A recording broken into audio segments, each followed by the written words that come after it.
رسوله الكريم أما بعد فقد قال الله تعالى في كلامه الكريم والفرقان المجيد ما ضاق البصر وما طغى لقد رأى من آيات ربه الكبرى أرأيتم اللات والعزى والمناة الثالثة الأخرى ألكم الذكر وله الأنثى صدق الله مولانا العلي العظيم. اللهم صل على سيدنا محمد شرف الأنبياء وبدر المرسلين وكتب الأولياء وافتخار المتقين تعجل قدر شفيع المذنبين شفيعه يوم القيامة يا الله يا ربي.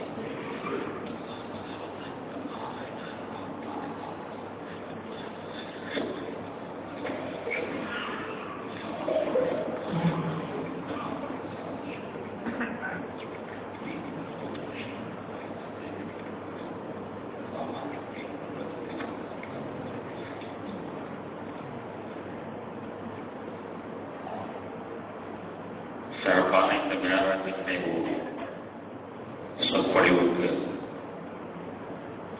தலைமைதாங்கி தருகின்ற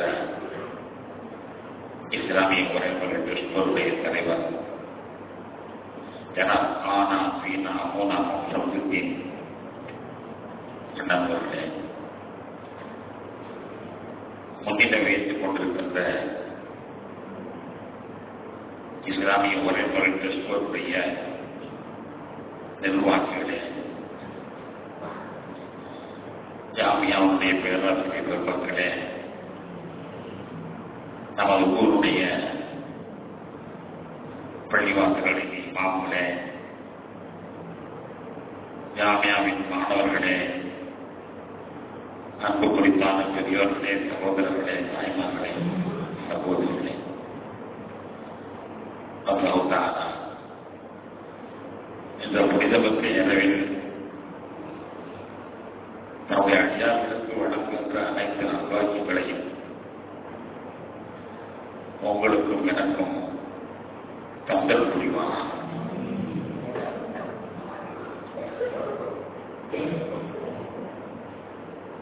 கண்ணியத்திற்குரியவர்களே, கண்மணி நாயகம் ஸல்லல்லாஹு அலைஹி வஸல்லம் அவருடைய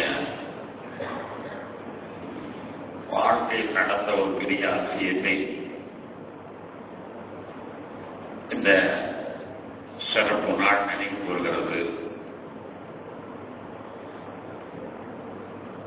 1400 ஆண்டுகளுக்கு முன்னால்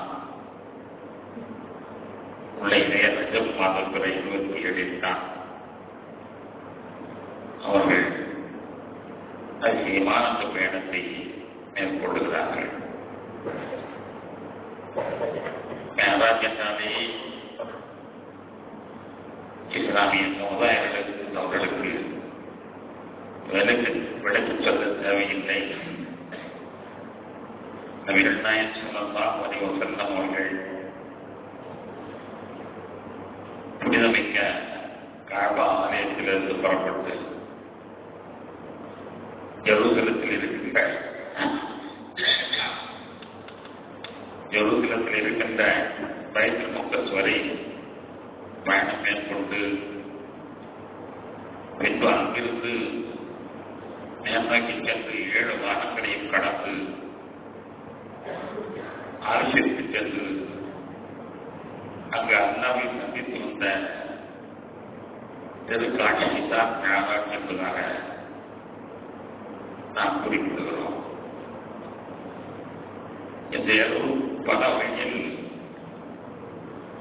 பலவிதமான கேள்விகளுக்கு விடையாக அமைந்திருக்கிறது. இந்த இரவை பற்றி ஒவ்வொரு கோணங்களில் நாம் பேசலாம், பேசியும் இருக்கிறோம். இன்றைய சிந்தனைக்கு நாம் எடுத்துக்கொள்வது இஸ்லாமிய சமுதாயத்தின் கொள்கைகள் எத்தகைய ஆதாரப்பூர்வமானது என்பதை இந்த மேராஜர்வு நமக்கு நிரூபிக்கிறது. நம்முடைய ஹஜ் பிரயாணம் ஆதம் அலைஹிஸ்ஸலாம் அவர்கள் வாழ்ந்த வரலாற்றை, இப்ராஹிம் அலைஹிஸ்ஸலாம் அவர்கள் வாழ்ந்த வரலாற்றை, கண்மணி நாயகம் ஸல்லல்லாஹு அலைஹி வஸல்லம் அவர்கள் வாழ்ந்த வரலாற்று சின்னங்களை உள்ளடக்கி அந்த பயணங்கள், அந்த வரலாற்று நிகழ்ச்சிகள் தான் உண்மைதான். கற்பனை மனிதர்கள் அல்ல, கற்பனை கதைகளும் அல்ல,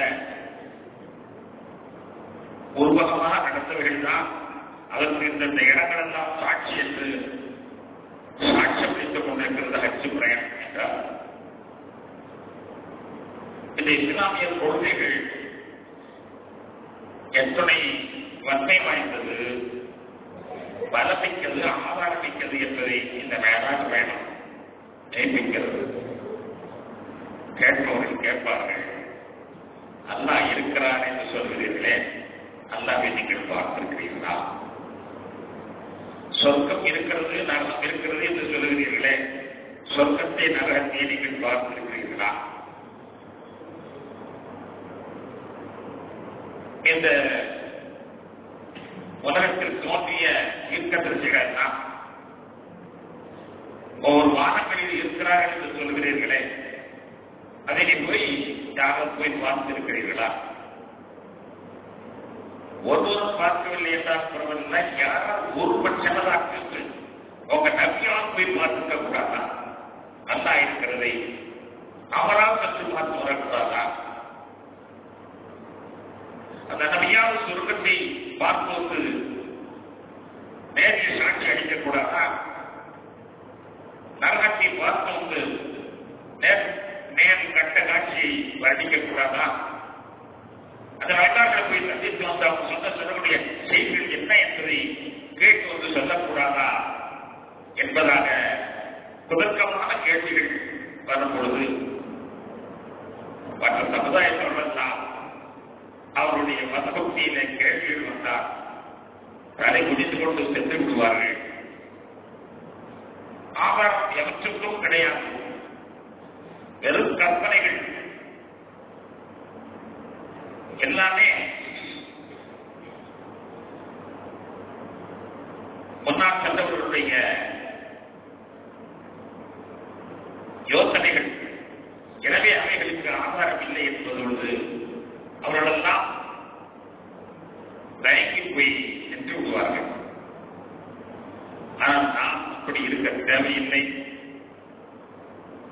எல்லாவற்றையும் கடைசிட்டு வந்த கண்மணி நாயகம் ஸல்லல்லாஹு அலைஹி வஸல்லம் அவர்கள் இவருடைய கேள்விக்கு ஒரு விடையாக அமைகிறார்கள்.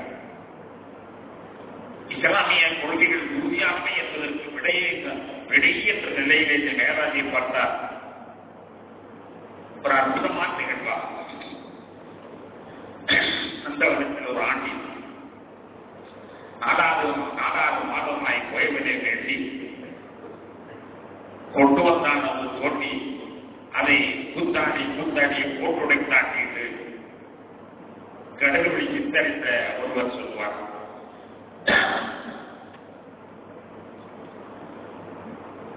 நந்தவனத்தின் புராண்டி. நந்தவனம் என்ற சொர்க்கம், அங்கே ஒரு உயிர், நந்தவனத்திலே ஒரு உயிர், ஒரு சொர்க்கத்திலே ஒரு உயிர். 4 மாதமாய் 10 மாதமாய் வயிற்றுக்குள் இருந்து எனக்கு ஒரு உருவம் கொடு, நான் உதவி பார்த்துவிட்டு வருகிறேன் என்று கொய்வனாகி அல்லாஹ்வை வேண்டி நந்தவனத்தில் ஒரு ஆண்டி 4 மாதமாய் கொய்வனை வேண்டி கொண்டு வந்தால் ஒரு தோண்டி ஒரு உடல் அமைப்பை அந்த உயிர் கொண்டு வந்தது. அதை கூத்தாடி போட்டுடை தாக்கி என்று அவர் வருத்தப்பட்டு சொல்வார்கள். எவ்வளவு தவம் இருந்து நாமளும் உலகத்தில் கற்க வேண்டும் என்று 10 மாதங்களாக கருவறையிலே இருந்து இறைவனை வேண்டி கடைசியில் அற்புதமாக ஒரு தோண்டி போன்ற ஒரு உடலை கொண்டு வந்து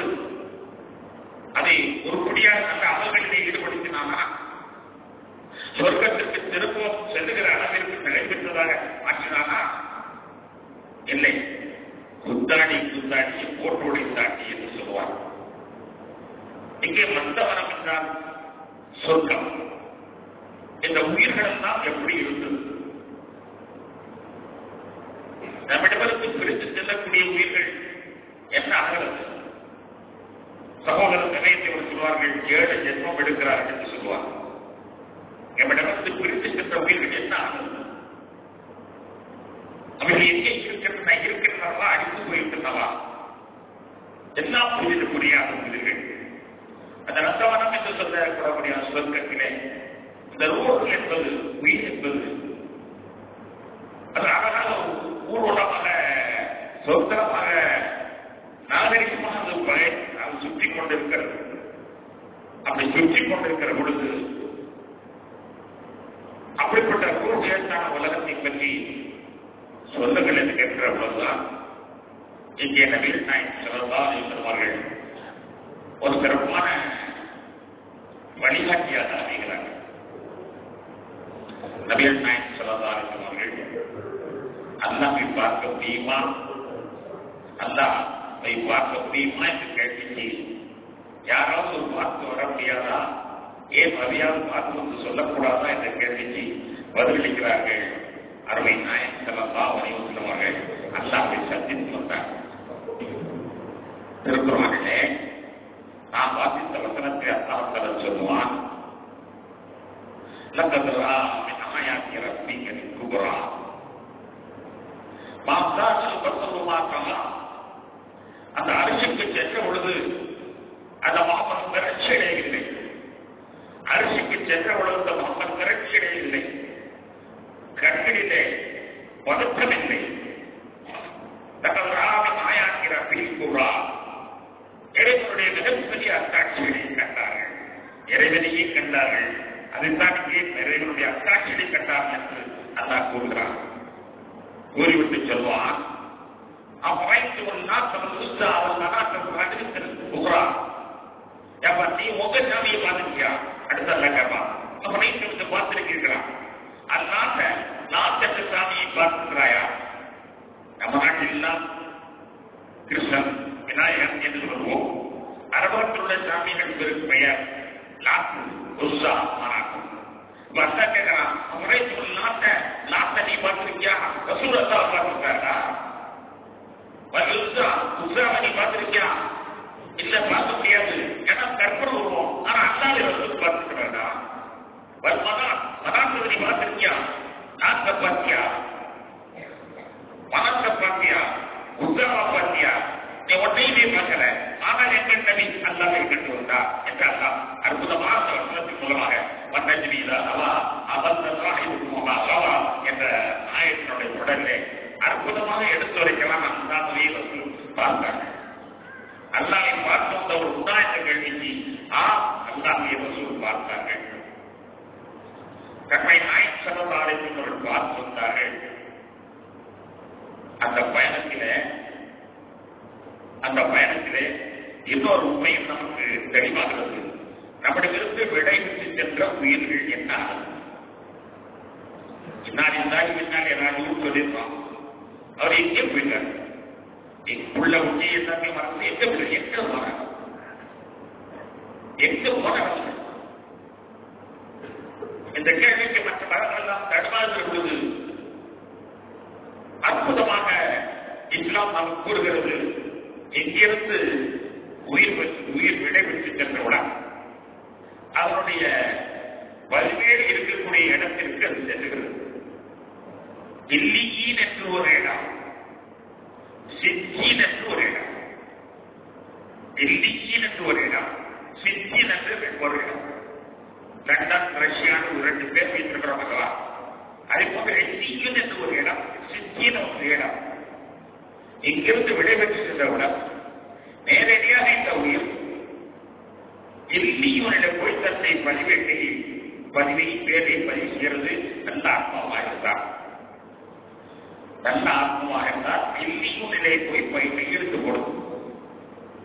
கெட்ட ஆத்மாவாக இருந்தால் சித்தீன் என்ற இடத்திலே வேலையை எடுத்து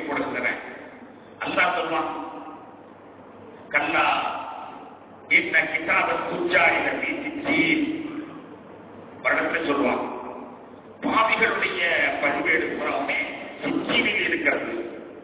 கல்லா இந்த கிதாபில் அவ்வாறு தவிர இன்னைக்கு நல்லவருடைய பதிவேடு இல்லியூன் என்ற சொர்க்கத்தில் இருக்கிறது. இல்லியூன் என்பது ஒரு இடம், சிச்சின் என்பது ஒரு இடம். இங்கிருந்து விடைபெற்ற உயிர்கள் அங்கு போய் பையும் கைப்படி எடுத்துக் கொள்றேன், நான் வந்துட்டேன் அப்படின்னு கையெழுத்து கொண்டோம். கையெழுத்து போட்டு திரும்பி வந்துருது. அந்த உயிர் போயிட்டு திரும்பி வந்துருது. திரும்பி வந்து அந்த உடல் கடத்தின இடத்திலேயே தான் சுத்திக்கிட்டு இருக்கு. அந்த உடல் இருக்கக்கூடிய இடத்திலேயே சுத்திக்கிட்டு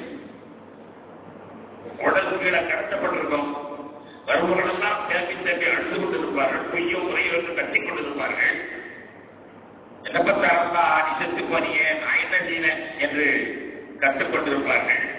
இந்த ரூல் அதையெல்லாம் வேடிக்கை பார்க்கிறது. கடுவாய் போய கடைசியில் ஒரு கோடி சோறு தரமாட்டான். இப்போ வந்து எங்கத்தான் நடுவரமான என்றெல்லாம் அது வேடிக்கையாக அந்த ரூல் அப்படி இருக்கிறது. தான் நிழல் போட்டு இருக்கிறது சொல்லுவாங்க. கையெழுத்து போட்டு நேரம் வந்து நம் மேல அந்த பிரேதம் எங்கே கடத்தப்பட்டிருக்கிறது அங்கேதான் இருக்கிறது. அங்கேயே தான் இருக்கிறது. எவ்வளவு நேரம் நாம் பிரேதத்தை வைத்திருந்தாலும் சரி, அது வரைக்கும் அந்த உயிர் அங்கேயே தான் இருக்கிறது. அதன் பிறகு நாம் அதை அந்த உடலை குளிப்பாட்டி அதை கொண்டு தப்பனிடுகிறோம். தப்பனிட்டவுடன் தான் அந்த உயிர் மீண்டும் அந்த உடலுக்குள் செல்கிறது. தப்பனிட்டு கவரிலே போட்டுவிட்டு கவரிலே நாம் பொறித்து விட்டு வந்த பிறகுதான் அந்த மேடையை பார்த்துக் கொண்டதன்மை உயிர் அங்கே உள்ளே செல்கிறது. வருவதெல்லாம் அது எப்படி நடக்கும் என்பதை நபிகள் சொல்வார்கள். வேகமா போகும்போது அவன் நல்லா போறான், வேகமா போகடா, நான் சொர்க்கத்து போனடா, வேகமா போகடா, நான் தான் உருவாக்கட்டா, வேகமா போகடா, ஏன்னா இப்படி சொல்ல போறீங்க, ஏன்னா தனிமா சொன்னா சொல்ல போறீங்க, ஏன்னா மாடு மாதிரி என்னை பத்தி குழப்பிச்சுட்டு போறேன், ஏன்னா என்னை திட்டிடுவாங்க, நான் தான் திட்டிருந்தேன், இப்போ திட்டிருக்கேன் என்றெல்லாம் அவை உபசரம் செய்து கொண்டு அந்த ஜனத்துக்கு பின்னாடியே செல்கிறது. தீ ஆத்மவாக ஐயோ எங்கே கொண்டு போறீங்க, ஐயோ எங்கே கொண்டு போறீங்க, ஐயோ அங்கே கொண்டு போறீங்க, ஐயா அங்கே கொண்டு போறீங்க. பெண்ணாய் சொல்வதால் தெளிவா இருக்கிறார். அந்த மன்னரை கொண்டு வைத்த உடனே அந்த உயிர் உள்ளே நுழைந்து விடுகிறது. அந்த உடலோடு இணைந்து விடுகிறது. உடலோடு இணைந்தவுடன் அதன் பிறகுதான் அந்த உடலோடு அந்த உயிர் இணைந்து விடுகிறது. மீண்டும் உடலோடு உயிர் இணைந்து விடுகிறது. அப்பொழுது மலக்கு வருகிறார். முன்கண் நக்கீர் 2 கேள்வி கணக்கென்பவர்கள் வருகிறார். வந்து அந்த உடலை தனியாக உயிரை தனியாக பிரிக்கிறார். உயிரை இடுப்பு வரை உட்கார வைத்துவிட்டு கேள்வி கேட்கிறார். அவருடைய நியாயமான கேள்விகளுக்கு நல்ல அர்த்தம் வரத பதில் சொல்கிறது. பதில் சொன்னவுடன் நோக்க நோக்கத்தில் அருள் ஆப்பிளத்தோட அன்பும் என்றவர் சொல்லிவிட்டு சென்று விடுகிறார். தீய ஆத்மாவாக இருந்தால் ஐயோ எனக்கு தெரியாதே, எனக்கு தெரியாதே, எனக்கு தெரியாது உணர்கிறார். உடனே இவருக்கு வேதனைகளை கொடுங்கள் என்று உத்தரவு போட்டுவிட்டு சென்று விடுகிறார். அந்த உயிர் வேதனைக்கு உள்ளாக்கப்பட்டு அதன் பிறகு செருப்பு சத்தம் நாம் அங்கே இருந்து வெளியில வருகிற பொழுது செருப்பு சத்தம் கூட அந்த மையத்தில் கேட்கிறது.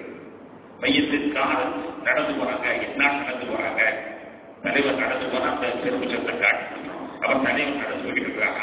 அதற்கு நடந்தவங்க அது காட்டி அது போயிட்டு இருக்காங்க. அது புரிஞ்சிட்டு இந்த உயிர் என்ன செய்யறது அப்படின்னு திரும்பவும் பழைய இடத்துக்கு அவங்க பதிமான இடத்துக்கு போயிடுது. பதிமான இடத்திலேயே வாரி இருக்காது. எவ்வளவு காலத்திற்கு பிறகு அந்த சுழற்சி கொடுத்து உயிர்களை எழுப்புகிறானோ அது எவ்வளவு காலம் என்று சொல்ல முடியாது.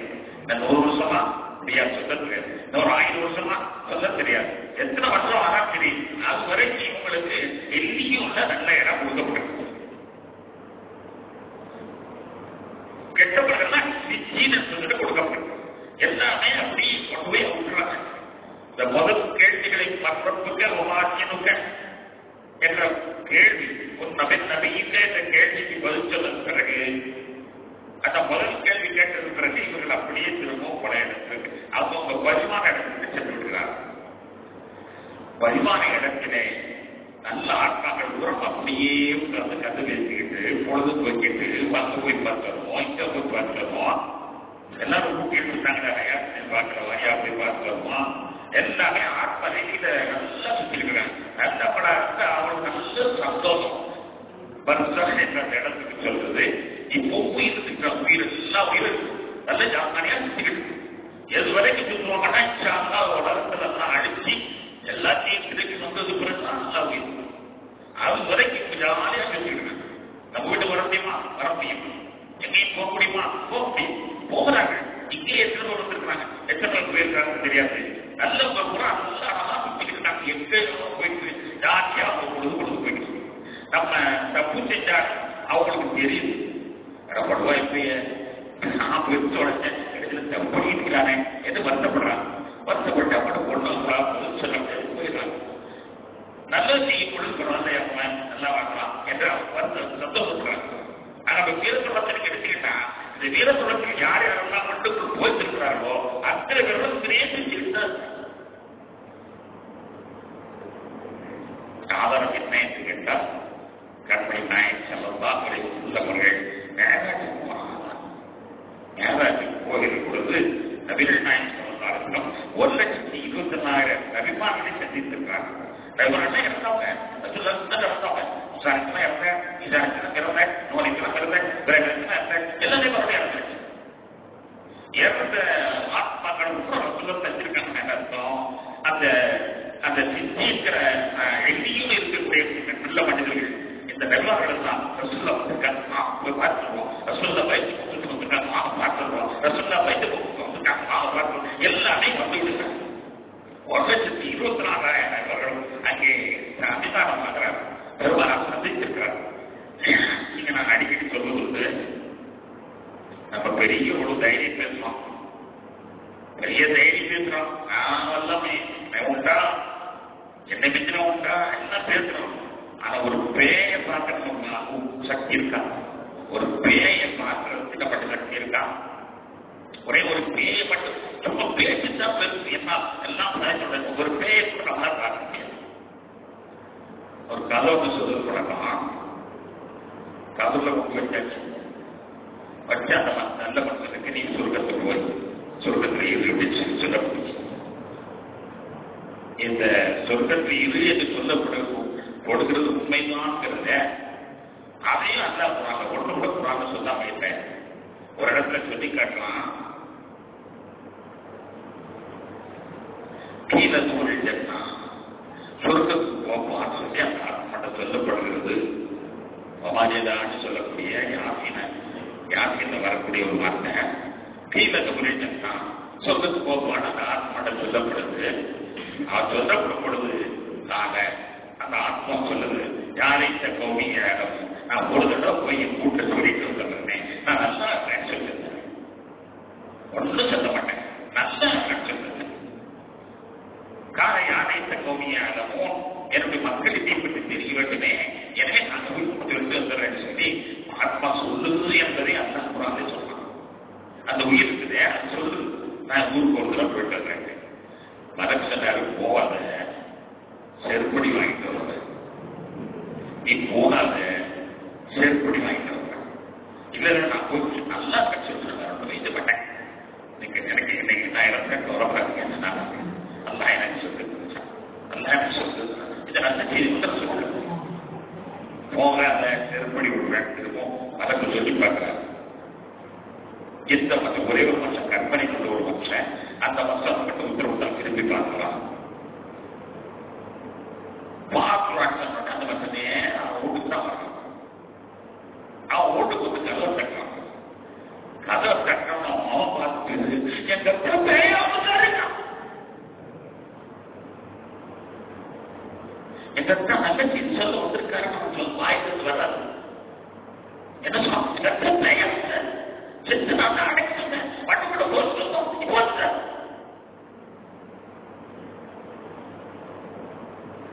அவன் வந்த உடனே பெருப்பிடிட்டு சொன்னாங்க, சரியா தம்பி என்னை பேர் சொல்லுவான், நான் அவங்க அத்தை வந்துருக்கிறேன், நல்ல நிலையில நான் என்ன சொல்லிட்டான் சொல்லுறது அது சொல்லுறது தான் கட்டம் பெயர் கட்டாட்டம் இருக்கக்கூடிய அதே வார்த்தை.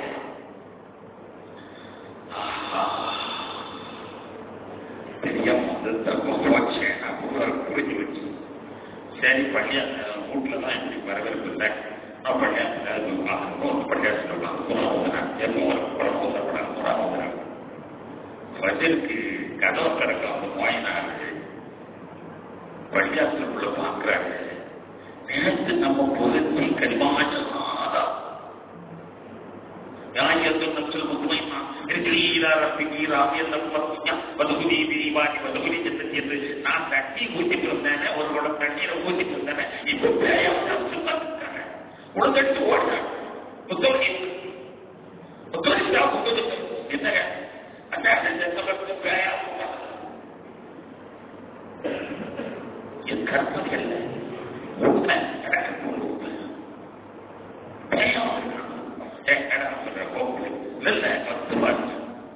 அப்புறம் வந்து பார்க்கிறாரு முத்தோடி சாய் வந்து பார்க்கிறாரு பஜர் கருத்துல இதுக்கிடையில ஊர்ல தெரிஞ்சு ஊர்ல எல்லாருமே பயந்து நடக்கிறார். இந்த மனுஷன் நம்ம வந்து தத்துவம் ஒரு மனுஷன் கூட பெரிய தைரியமா சந்திப்பதற்கு தைரியம் இல்லை. பயிடுவான் அப்படி செஞ்சுவான் இப்படி செஞ்சா 2000 3000 சொல்லுவான். ஒரு பேயை சந்திக்கிறதுக்கு அவனுக்கு நரகத்து இல்லை. தனி காட்டிலே தனியாக போகும் பொழுது எந்த விதமான துணையும் இல்லாத நேரத்தில் இரவு நேரத்தில் போகும்போது மோசத்தை கட்ட போதும் அவன் பரவாயில்ல தெரியும். நான் என்ன சொல்றேன்னா ரூப சந்திக்கிறதுக்கு ஒன்றாக பேசினா 10 நபிகள் நாயகம் ஸல்லல்லாஹு அவர்கள் 1,24,000 பேர் சந்திச்சிருக்காங்க. கொஞ்சம் கூட பயப்படல கண்ணில் திரட்சி நல்லாவே சொல்லலாம். இந்த மனுஷன் புது 10 இடப்புறம் புதிய இடங்கள் உலகமல்ல சொந்தம் புதிய இடத்துக்கு வந்திருக்கிறார். இந்த சித்திரத்தில் இந்தஹா ஜன்னத்தில் மனவா சித்திரத்தை மாற்றாமல் சொல்ல மாட்டாங்க. அல்லாஹ் குர்ஆன்ல சொல்லுவான் அவர் சொந்தத்துக்கு வந்தார். அந்த இடத்துல ஜன்னத்தில் மாவாக இருக்குது. அந்த இடத்துல ஒரு இறந்த மரம்.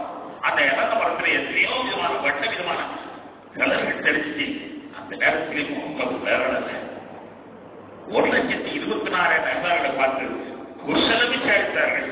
அல்லாஹ் கேட்கிறான் நீங்க வாங்கின எங்க வீட்டுக்கு வர்ற கட்டாயம் அவசியமா வந்தேன். நான் 4ஆம் மாதத்துக்கு உட்காந்துருக்கேன் வந்துருக்கு கட்டாயம் வர்றேன். நான் 3ஆம் மாதத்துக்கு உட்காந்துருக்கேன் வர்றேன்.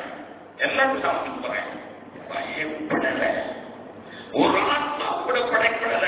1,24,000 பேர் தைரியமா சொல்ல ஏற்பட்டிருக்கிறேன். நான் ஓடக்கு எவ்வளவு பெரிய மனுஷன் நீ ஒரு பெயர் சந்திக்கவில்லை. சந்திக்க முடியல.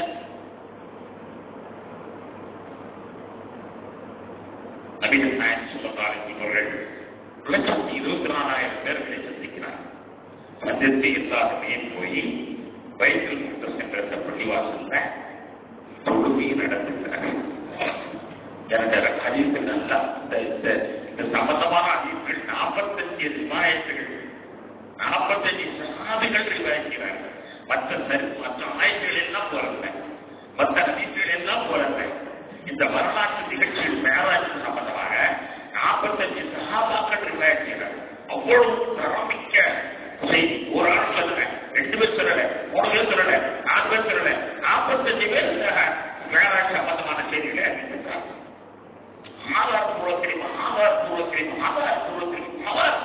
ஆதாரபூர்வமான செய்தி. எல்லாரும் வயசு மக்கள் பெரிய பள்ளிவாசலுக்கு செல்றாரு. 1,24,000 பேர் பள்ளியத்தில் இருக்கிறாங்க. தொழுறாங்க. நபிகள் நாயகம் ஸல்லல்லாஹு அலைஹி அமைச்சர்கள் கணேசர்களே பின்காலத்தில் நடந்த ஒரு நிகழ்ச்சி. நபிகள் நாயகம் ஸல்லல்லாஹு அலைஹி அவர்கள் இருக்கும் பொழுதுதான் அவர்கள் ஹிஜ்ரி 6ஆம் வருஷம் 6 வல்லரசுகளுக்கு சவால் இருக்கிறார். வல்லரசுகள் ரஷ்யா மன்னர், அமெரிக்கா பிரதமர், லண்டன் பிரதமர், இது மாதிரி உள்ள 6 பேருக்கு சவால் இருக்கிறார். அதுல ஹெரோக்கில் ஹெர்குலிஸ் என்று சொல்வார்கள். ஹெர்குல் என்று ஒரு மனிதன், ரோமானிய பேரரசு. ரோமானிய பேரரசுக்கு தபால் எழுதியிருக்கிறாங்க. நபிகள் நாயகம் ஸல்லல்லாஹு அலைஹி வஸல்லம் தபால் எழுதுற உடனே அவங்க தபாலுடைய தரம் பற்றி விசாரிக்கிறாங்க. எழுதுன ஆள் யார், அவருக்கு என்ன அதிகாரம் இருக்கு, ஒரு பேக்ரவுண்ட் என்ன என்று அவங்க விசாரணை பண்றாங்க. விசாரணை பண்றதுக்கு அரபத்து வியாபாரிகள் யார் ரோம் வந்திருக்கிறார்களா என்று கேட்கிறாங்க. அவங்க ரோமானில அரபத்து வியாபாரிகள் வந்திருக்கிறாங்க. அவங்கள கூப்பிட்டு அபூ சுஃபியான் இவரை கூப்பிட்டு விசாரிக்கிறாங்க.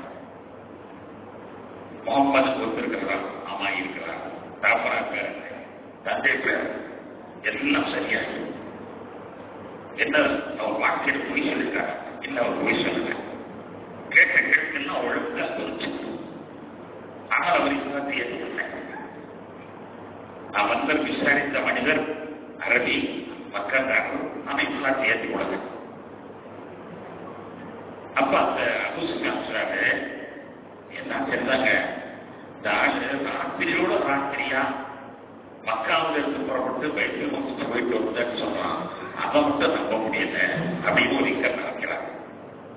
ஒரே ராத்திரில நாங்கள்லாம் மாசக்கணக்கான புத்தகத்தினுடைய வாழை கடிச்சு விரட்டித்தான் ஒரு பயணம் போய் சேருவோம். அவ்வளவு ஒற்றுள்ள இடத்துக்கு ஒரே வெள்ளம் போயிட்டு இருக்கிறாங்க சொல்றாங்க. எப்படி நம்புறது? இது ஒன்றுதான் நம்புற மாதிரி இல்லை அப்படின்னு அந்த ஆளுக்கு அதே கூட அரசர் வந்து கிறிஸ்தவம், ரோம் கிறிஸ்தவர். அவர் கிறிஸ்தவருக்காக பார்க்கிறார். இப்ப மசல காலத்தில் வச்சிருந்த தகவல்கள் எல்லாம் உண்மையா, முகமது அவங்க உண்மையா ஆமா பொய் சொல்லிருக்காரா சொல்லல, அவங்க குடும்பத்தில் யாராவது இது வரைக்கும் இந்த மாதிரி சங்கீத் வாசிச்சிருக்காங்களா வாசிக்கல, அவங்க குடும்பத்தில் யாராவது இருக்காங்களா இல்லை, இப்படி எல்லா தகவலையும் சொல்லிக்கொண்டே இருந்தவர் ஒரு பொய்க்கு மட்டும் சொல்றாரு. இந்த ஒரே நாள் சொன்னாங்க.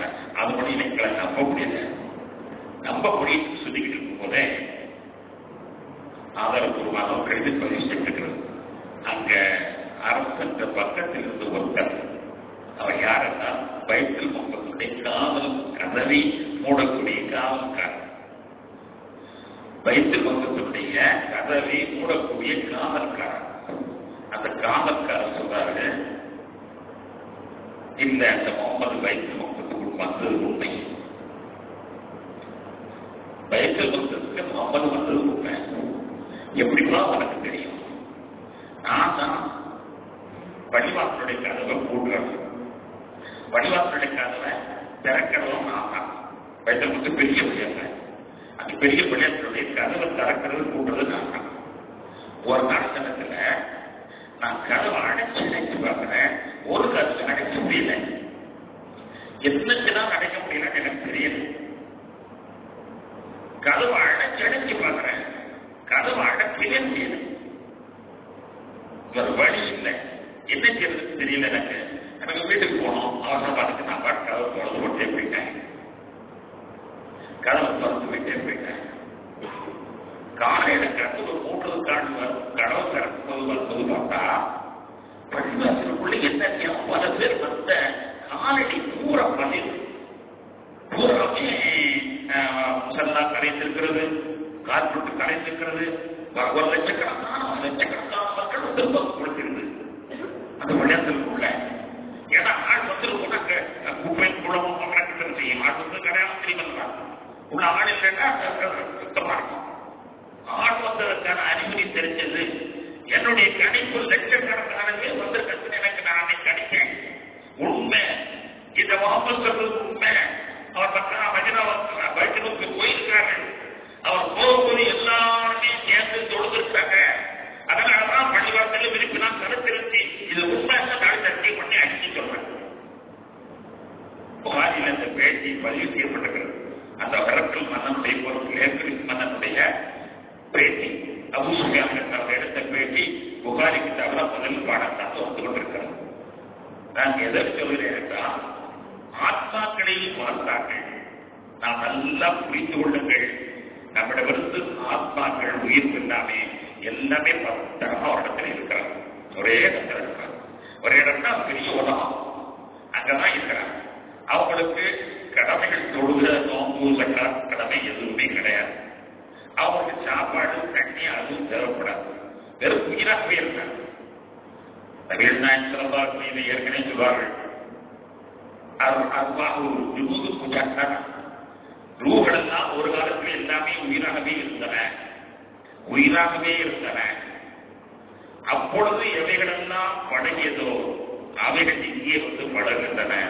அப்பொழுது எவைகளெல்லாம் சண்டையிட்டுக் கொண்டதோ அவைகள் இங்கே வந்து சண்டையிட்டுக் கொண்டன. அப்ப உயிர் என்பது முன்னால் உயிராகவே இருக்கு. அதுதான் டாக்டர் ஒரு ஆட்சி 4 மாதமாய் போய்வதை வேண்டி நானும் உலகத்துக்கு போனோம், நானும் உலகத்தை அனுபவிக்கணும், எனக்கு எப்படியாவது ஒரு உடலை கொடுன்னு சொல்லி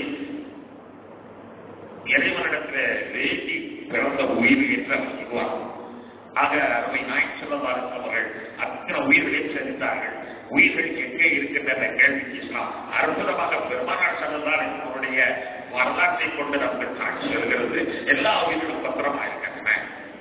தேவைப்படும் பொழுது அவர் ஒன்றோடு ஒன்று சங்கமாய் கொள்கின்றன, பேசிக் கொள்கின்றன.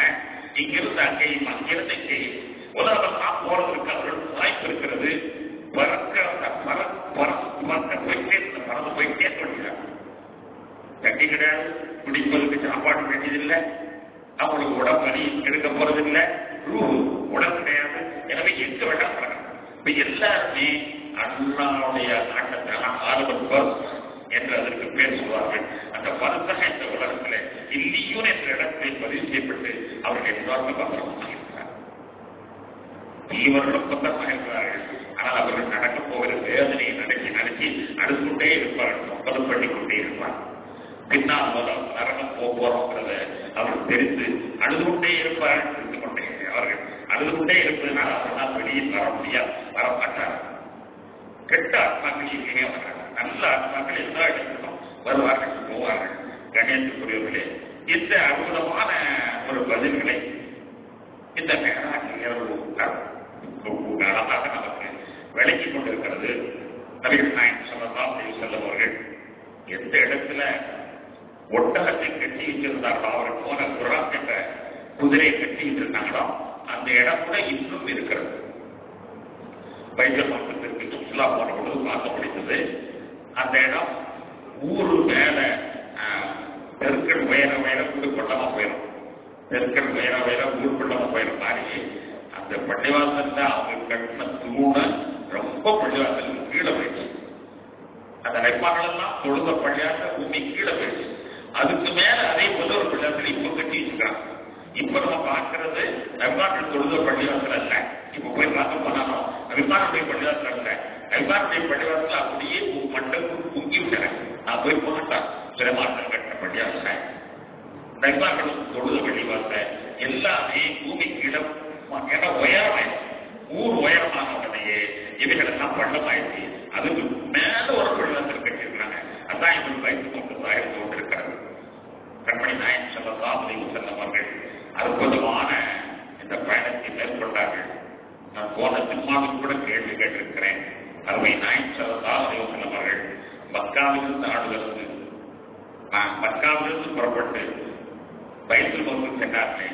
செல்லும் பொழுது அவர்கள் எந்த வாகனத்தில் சென்றார்கள், அந்த வாகனத்தினுடைய வேகம் என்ன, அப்படி ஒரு வேகத்தில் ஒரு மனிதன் பறப்பதாக இருந்தால் அந்த மனிதன் சாமானிய மனிதனாக இருக்க முடியுமா? சாமானிய மனிதனால் இவ்வளவு வேகத்தில் பறக்க முடியுமா? எவ்வளவு வேகத்தில் பறந்திருக்கார்கள் என்றால் 1,24,000 கிலோமீட்டர் வேகத்தில் பறந்திருக்கிறார்கள் என்று நான் சொன்னேன். அந்த மாதிரி நபிகள் நாயகம் ஸல்லல்லாஹு அலைஹி வஸல்லம் ஒரு அதிசய மனிதன் நம்மை கொண்டுள்ள உடல் அமைப்பு போன்றவர்கள். அவர்கள் பறவைகள் கொண்டவர்கள். பறவைகள் பறக்கிறது. அது போன்று ஒரு இடத்திலிருந்து ஒரு இடத்துக்கு போய் செல்வதற்கு அவர்கள் பறவையை கொண்டு போயிருந்தா அப்படி அவர்களை அமைத்து வைத்திருந்தான். கண்மணி நாயகம் ஸல்லல்லாஹு அலைஹி வஸல்லம் அவர்கள் செல்லும் பொழுதே அவர்களுக்கு சொர்க்கத்திலே காட்சிகள் அனைத்தும் காட்டப்பட்டிருந்தது. வானங்களுக்கு போறதுக்கு முன்னாலேயே சொர்க்கத்தினுடைய நிகழ்ச்சிகள், சொர்க்கத்தை பார்த்து வந்தாரா? ஆமாம் தான். சொர்க்கத்தில் என்ன நடக்கிறது என்பதை நேச்சுரலாக பின்னால் நடக்கக்கூடிய நிகழ்ச்சியை இப்போது நடந்ததாக அல்லாஹ் தஆலா அவர்களுக்கு காட்டி தந்தான்.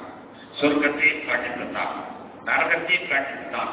நரகத்தினுடைய வேதனைகள் எப்படி இருந்தது என்பதை அவர்கள் கண்கூடாக பார்த்து வந்து எங்கே அறிவித்தார்கள்.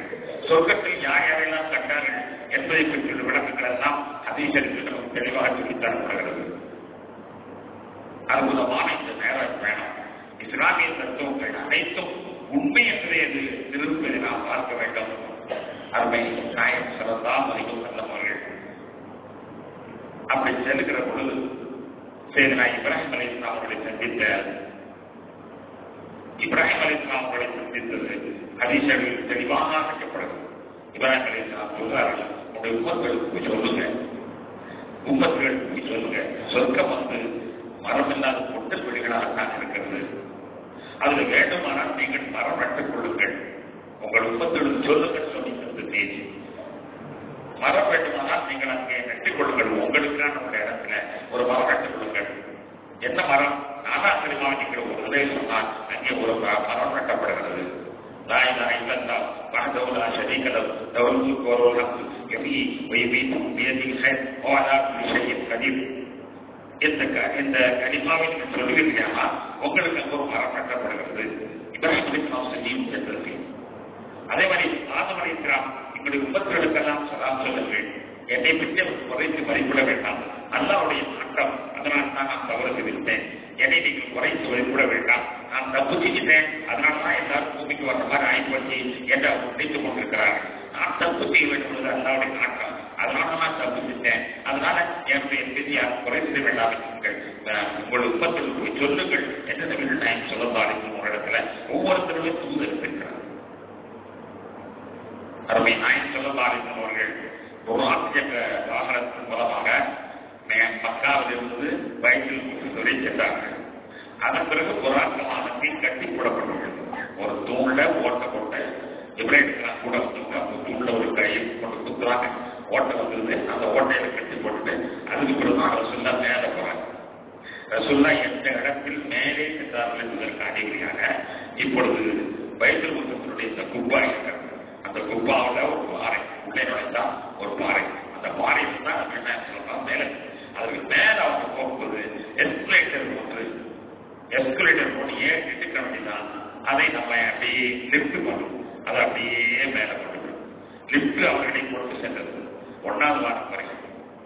அப்படி போகப்படுவதுன்னா முதலமைச்சு வைத்து நம்ம கூடவே செல்கிறாங்க. 1வது வாரம் போனார், அங்க ஒரு நபியை சந்திக்கிறார். 2வது இப்படி 7 வாரங்களை அவர் லிப்ட்ல ஏறி போய்கிட்டு இருந்தாங்க. 2வது வாரம் லிப்ட், முதல் வாரம் புறாக்கள், அந்த குதிரை மின்னல் வேகம் பாயக்கூடிய குதிரை. 2வது வாரம் லிப்ட், அந்த லிப்ட்ல மேல அப்படி மேராஜ், அதான் மேராஜ் சொல்லுவாங்க படி, அந்த ஏறு படிகள், அந்த லிப்ட்ல மேல ஏறி போறாங்க. போய் 7 வாரங்கள் சென்று பிடித்ததற்கு பிறகு அரிசிக்கு செல்வதற்கு எஸ்கலேட்டர் தரப்படுகிறது. எஸ்கலேட்டர்னா ஓடும், அது படி ஓடிக்கொண்டே இருக்கணும், நம்ம அதில் ஏறிட்டு கொண்டு இருக்கோம். படி கீழே சமதளத்தில் ஓடிக்கொண்டு இருக்கும், அதை நாம் ஏற்றுக்கொள்ள வேண்டும். அதில் ஏறி நின்று கொண்டு அவர்களும் ஜிப்ரீல் அலைஹிஸ்ஸலாம் அவர்களும் செல்ல கடைசி ஒரு எல்லை வந்த பிறகு ஜிப்ரீல் அலைஹிஸ்ஸலாம் அவர்கள், நான் இதற்கு முன்னால் வர முடியாது, நீங்கள் செல்லுங்கள் என்று சொல்லிவிடுகிறார். அந்த எஸ்கலேட்டரில் சிவப்புக்கு அப்பளம் பிரிக்கப்பட்டதாக கூட வரலாற்றில் குறிப்பு காணப்படுகிறது. ஜிப்ரீல் அலைஹிஸ்ஸலாம் இனிமேல் நாங்கள் வர முடியாது சொல்வார்கள். முமின்னா மாலவுன்னா இல்லாம அழகு ஒவ்வொருத்தருக்கும் ஒரு எல்லை இருக்குது. அந்த எல்லை எங்களுக்கு தாண்ட முடியாது. அல்லாஹ்வுடைய அரசியல கடைசி வரைக்கும் போறது எங்களுக்கு அதிகாரம் கிடையாது. எங்களுக்கு ஒவ்வொருத்தருக்கும் ஒரு எல்லை இருக்கு. இப்ராஹிம் நாயகி எனக்கு இதோட இல்லை, இதுக்காகிட்ட நான் என்னால் போக முடியாது. இதுக்கு மேல நான் ஒரு 8 வைத்தால் கரைத்து போயிடுவேன். ஆனால் நீங்கள் ஒரு 8 எடுத்து வைத்தால் கடந்து சென்று விடலாம் என்பதாக சொல்லுவாங்க. அதன் பிறகு தனியாக சொல்லத்தான் போறாங்க. தனியாகத்தான் புறமாக சொல்லத்தான் இருக்கிறாங்க. அந்த சிவப்பு கப்பட குறிப்பிலே அதை அப்படியே கொண்டு போய் அந்த அவங்களுக்கு கேட்கிறது. அவங்க என்ன பேசினாங்க வச்சாங்க என்ற விவரங்கள் எல்லாமே அல்லாஹ் மூடலாகவே வைத்திருக்கிறான். அதை பற்றி சொல்லவே சொன்னாங்க அல்லவா,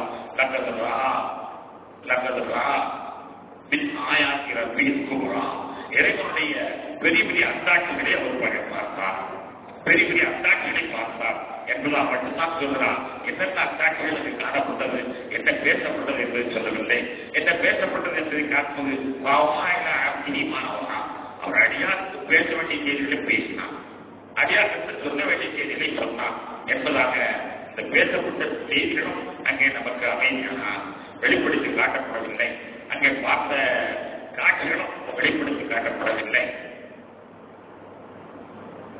அதன் பிறகு அல்லாஹ்விடமிருந்து அவர்கள் திரும்பி வரும்பொழுதுதான் அவெல்லாம் அறிந்த செய்தி சிறப்பாக அல்லாஹ் அவர்களிடத்தில் தொழுகை எப்பொழுதுதான் கடமையாக்கலாம் அதனுடைய தொழுகை கடமையாக இருந்தது. அப்பொழுதுதான் தொழுகை அது இந்த சம்பவம் நடக்கக்கூடிய 10வது வருஷம் வரை தொழுகை கடமையாக்கப்படவில்லை. தொழுவார்கள் சார்பார்கள் 5 வேளம் என்று கடமை கிடையாது. நினைத்த நேரத்தில் ரசூலுல்லாஹ் சொல்லுவாங்க 2 ரக்காத் சொல்லுவாங்க, விடாத சொல்லுவாங்க, போயிட்டே இருப்பாங்க, வருவாங்க 2 ரக்காத் சொல்லுவாங்க, பேசிட்டே இருப்பாங்க. இத்தனை ரக்காத் வஜருக்கு, இத்தனை ரக்காத் ஒருக்கு எதெல்லாம் வரைமுறைகளை வளர்த்து தரப்படவில்லை. 10 வருஷம் கழிச்சு இந்த மேலாஜ் வேலைக்கு போய்தான் 5 வேலைகள் இருக்கிறோம். 5 வேலைகளிலே 17 ரக்காத்கள் இருக்கிறோம். அந்த வேலைகளில் எந்தெந்த நேரத்திலிருந்து எந்தெந்த நேரம் வரை தொழுக வேண்டும் என்ற முழு உத்தரவுகளை அனுப்பினார். அதிலே நாம் தான் அறிந்து செய்தார். மூசா அலைஹிஸ்ஸலாம் அவர்கள் வழியிலே மறித்துக் கொண்டு அவர்களிடத்தில் கேட்பார்கள், என்ன வாங்கி வந்தீர்கள் என்று கேட்பார்கள். 50 ஒன்று வாங்கி வந்தேன் என்று சொன்ன பொழுது அவர்கள் தான் வேண்டாம், சமுதாயத்தை சமாளிக்காது, செய்ய மாட்டார்கள்.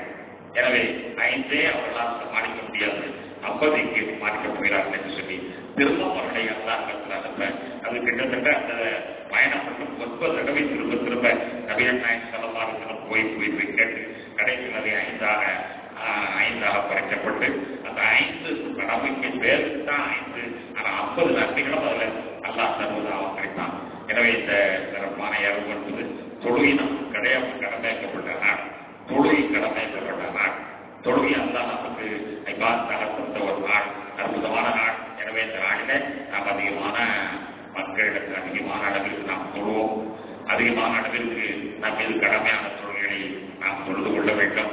இந்த இரவில் நிச்சயமாக அல்லாஹ் பெரும் அருள்களை அனுப்புவான் என்பதில் சந்தேகமே இல்லை. அற்புதமான இரவு, அல்லாஹ் தன்னுடைய நபியை சந்திப்பதற்காக தேர்ந்தெடுக்கக்கூடிய இரவு. அதில் ஏதாவது ஒரு குறை அதிசயங்கள் நடக்கத்தான் செய்யும். அது எந்த அதிசயம் என்பதை நமக்கு அறிவிக்கப்படாத காரணத்தினால் இது நமக்கு சாதாரண இரவாக தெரிகிறது. எனவே இந்த இரவை முடிந்த அளவிற்கு நாம் இபாதத்தில் கழித்து சிறப்பு செய்வோம்.